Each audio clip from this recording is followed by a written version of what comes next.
జై శ్రీరామ్. జై జై శ్రీరామ్. గురుర్బ్రహ్మ గురుర్విష్ణుః గురుర్దేవో మహేశ్వరః గురుః సాక్షాత్ పరబ్రహ్మ తస్మై శ్రీ గురవే నమః. ఇప్పుడు మహాత్ముల సందర్శనం వల్ల కలిగేటువంటి ఫలితమేమిటో తెలుసుకుందాం.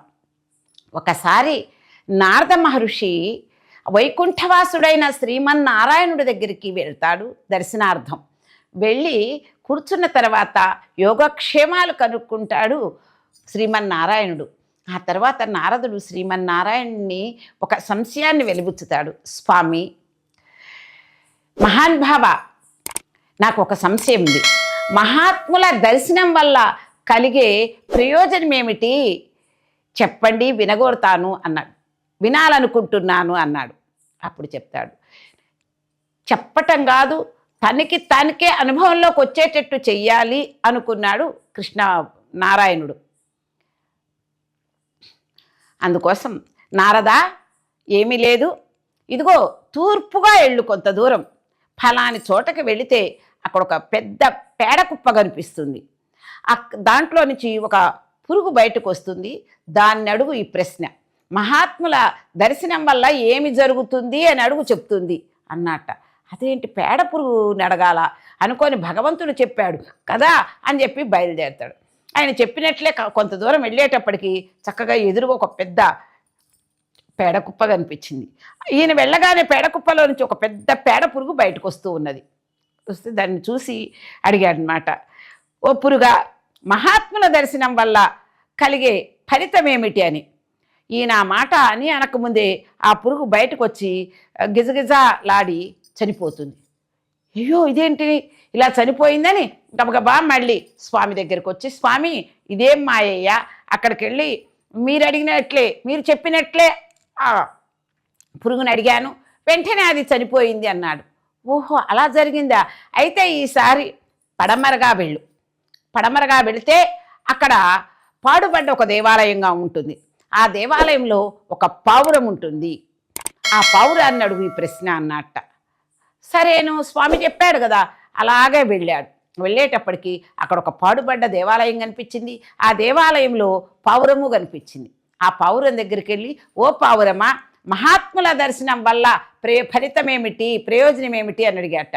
వెంటనే ఆ పావురము రెక్క టపటపటాలు ఆడించి పడి గిలగిలా కొట్టుకుంటూ చనిపోయింది. అరే ఇదేంటి ఈ విచిత్రం, ఇలా జరిగింది, ఆ పేడపుల అలా చనిపోయింది, ఈ పావురం ఇలా చనిపోయింది అని గబా గబా స్వామి దగ్గరికి వచ్చాడు. స్వామి ఇదేం మాయయ్యా, నువ్వు అడగమన్నావు, నేను అడిగా, మరి పావురం కూడా చనిపోయింది, ఇప్పుడు నాకు నా సంశయం ఎలా తీరాలి అన్నట్ట. లేదు నాయనా, ఉత్తరంగా వెళ్ళు, అక్కడ రాజభవనం ఉంటుంది. ఆ రాజభవనంలో రాజుగారికి ప్రథమంగా ఒక మగ శిశువు పుట్టాడు, ఆ శిశువుని అడుగు, చెప్తాడన్నాడు. అమ్మో ఈ పేడ పురుగు కానీ ఈ పావురం కానీ చనిపోతే ఏం జరగలేదు, ఎవరేమనరు, రాజకుమారుని కనుక అడిగితే ఆ అబ్బాయి కూడా ఇలాగే చనిపోతే నన్ను అక్కడ వాళ్ళు ఊరుకుంటారా, రాజులు కదా, నన్ను 4 బాత్తారు అనుకున్నట్ట. కానీ దైవాజ్ఞ, వెళ్ళు అడుగు, ఏం జరగదు అన్నట్ట. సరే వెళ్ళాట. వెళ్ళేటప్పటికి వాళ్ళు నారదుడు కదండి, వాళ్ళు లోపలికి రానిచ్చాడు. ఉయ్యాల్లో ఉన్నాడు ఆ బాలుడిని చూడాలనేటప్పటికి ఆ ఉయ్యాల దగ్గరికి తీసుకెళ్ళి చూపించారు.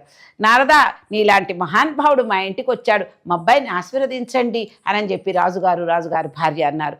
వెళ్ళాడు. ఆ రాజుగారి కుమారుడిని చూసి, నాయనా మహాత్ముల సందర్శనం వల్ల ఏం జరుగుతుంది అన్నట్ట. అంతే, ఆ పిల్లవాడు కూడా మరణించాడు. ఆ పిల్లవాడిలోంచి ఒక దివ్య తేజస్సు బయటకు వచ్చి ఒక గొప్ప మహాపురుషుడుగా బయటికి తేజస్తో వెలుగుతున్న ఒక పురుషుడు బయటకు వచ్చాట. వచ్చి ఒక గంధర్వుడుగా మారిపోయినాడు. మారిపోతే ఈయన ఆశ్చర్యపోతే అలా చూస్తున్నాడు. అప్పుడు చెప్పాట, నాయనా నీ సందేహానికి సమాధానాన్ని నేను చెప్తాను నారద మహర్షి. ఆ రోజు పేడలో కనిపించి నిన్ను చూసిన పురుగును కూడా నేనే. నీ దర్శనం వల్ల చనిపోయి పౌరంగా జీవించా. నువ్వు నన్ను వచ్చి పావురంగా ఉన్న నన్ను చూసిన తర్వాత నీ దర్శన భాగ్యంతో చనిపోయి ఇదిగో నీ దర్శన భాగ్యం వల్ల ఇలా రాజకుమారుడుగా పుట్టాను. ఇప్పుడు నువ్వు నీ దర్శనం వల్ల నాకు శాప విముక్తై ఇదిగో గంధర్వుడుగా మారిపోయినాను అని చెప్తాడు. మహానుభావుల దర్శనము ఎంత ఫలితం ఇస్తుందో ఇప్పుడు అర్థమైంది. అంతేకాదు సుమా, సత్సాంగత్య మహాత్ములతోటి స్నేహం కూడా చేసినందువల్ల చాలా ఫలితం ఉంటుంది. ఒక చిన్న ఉదాహరణ చెప్పుకుందాం. పూర్వము వంగదేశములో గిరీష్ చంద్ర ఘోష్ అనే ఒక సుప్రసిద్ధ నాటకకర్త ఉండేవాడు. ఆయన అనేక నాటకాలు రచించి వాటికి జీవం పోసి ప్రజల మన్నలను అందుకున్నాడు. కానీ అతనికి లేని దురలవాట్లేదు, అతనికి అనేక వ్యసనాలు ఉన్నాయన్నమాట. మితిమీరిన త్రాగుడు, స్త్రీ వాంఛ, ఇలాంటివన్నీ ఉన్నాయి అని. అయితే అతని భాగ్యవశాత్తు ఒకసారి రామకృష్ణ పరమహంసని కలుసుకోవటం జరుగుతుంది. వారి అనుగ్రహం వల్ల వారితో స్నేహం చేసి వారికి సేవ చేసి అతనిలో ఉన్న దురలవాట్లు మొత్తం కూడా దూరం చేసుకున్నాడు. ఆ స్వామికి సేవకుడైనాడు. అంతేకాదు సుమా, వివేకానంద స్వామి కూడా మెచ్చుకునే అంత స్థితికి ఎదిగాడు. ఎందువల్ల కలిగింది? అన్ని దురలవాట్లు కలిగిన అతను కూడా రామకృష్ణ పరమహంస లాంటి మహానుభావుని యొక్క సాన్నిధ్యం వల్ల, స్నేహం వల్ల, సేవ వల్ల ఇంత గొప్ప స్థితికి ఎదిగాడు. కాబట్టి మహాత్ముల యొక్క స్నేహము చాలా గొప్పది, సత్సాంగత్యం చాలా గొప్పదని ఈ కథ ద్వారా మనకి తెలుస్తుంది. జై శ్రీరామ్, జై జై శ్రీరామ్.